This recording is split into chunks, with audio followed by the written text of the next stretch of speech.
नमस्कार. भारत निवडणूक आयोगाने घोषित केलेल्या कार्यक्रमानुसार 20 जूनपासून विशेष सखोल पुनरीक्षणाचा कार्यक्रम सुरू झालेला आहे. या कार्यक्रमाचं वेळापत्रकानुसार 20 जून ते 29 जूनपर्यंत आपण गणनापत्रकाची छापणी आणि BLOचं ट्रेनिंग घेणार आहोत आणि त्यानंतर सर्वात महत्त्वाचा टप्पा जो असणार आहे तो 30 जून ते 29 जुलैचा असणार आहे. या कालावधीमध्ये जिल्ह्यातील 8ही विधानसभा मतदारसंघातील प्रत्येक मतदान केंद्राकरता नियुक्त केलेल्या बूथ लेवल ऑफिसर म्हणजे BLOच्या माध्यमातून गणनापत्रक प्रत्येक कुटुंबापर्यंत पोहोचवण्यात येणार आहे.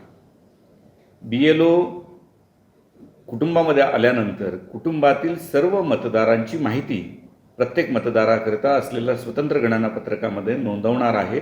मतदारांची किंवा त्या कुटुंबातील प्रमुखाची स्वाक्षरी किंवा अंगठा घेणार आहे आणि ते सर्व जमा करणार आहे मतदार नोंदणी अधिकारी यांच्या कार्यालयामध्ये.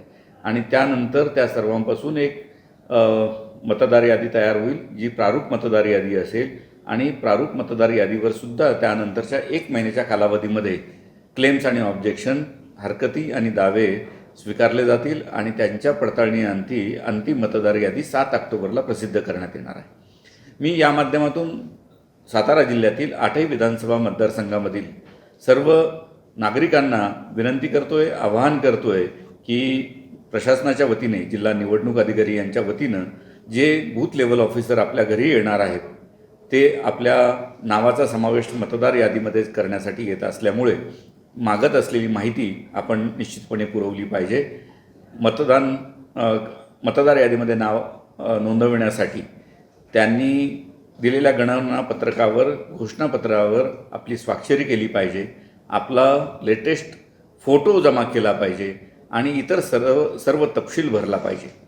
या सखोल पुनरीक्षणाच्या माध्यमातून मतदार याद्यामध्ये असलेले मयत मतदारांची नावं, एकाच मतदाराची अनेक ठिकाणी असू शकणारी डबल नावं ही सर्व वगळली जाणार आहेत. पूर्वीची मतदार यादी जाऊन नव्यानं तयार होणारी मतदार यादी नंतरच्या निवडणुकांसाठी वापरली जाणार असल्यामुळे सर्व मतदारांनी आपल्या मतदानाचा हक्क बजावण्यासाठी व या मतदार यादीमध्ये आपल्या नावाचा समावेश होण्यासाठी गणनापत्रकावर माहिती भरून स्वाक्षरी करणं अतिशय महत्त्वाचं आहे. याचबरोबर प्रत्येक मतदाराचं नाव मतदार यादीमध्ये येण्यासाठी 2 महत्त्वाचे निकष आहेत. ते म्हणजे तो भारताचा नागरिक असला पाहिजे आणि त्यांनी वयाची 18 वर्ष पूर्ण केली असली पाहिजे. त्याचबरोबर त्याचा सर्वसाधारण रहिवास ज्या ठिकाणी आहे त्या ठिकाणी त्याचं नाव त्यांनी नोंदवलं पाहिजे आणि याकरिता त्यांनी त्या स्वरूपाचं डिक्लेरेशन किंवा घोषणापत्रक दिलं पाहिजे, जेणेकरून एका व्यक्तीचं एकाच ठिकाणी नाव राहील आणि त्याला त्या ठिकाणच्या होणाऱ्या सर्व निवडणुका, मग ती लोकसभा, विधानसभा किंवा स्थानिक स्वराज्य संस्थांची निवडणूक असेल, त्याच्या निवडणुकीमध्ये मतदानाचा पवित्र हक्क बजावता येईल.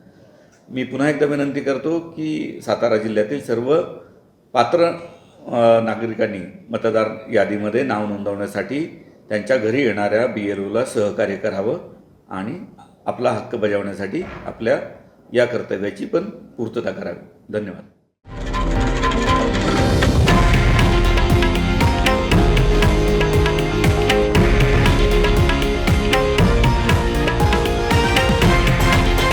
हे आहे देशातील नंबर 1 न्यूज नेटवर्क आणि आपण पाहत आहात TV9 मराठी, एकमेव.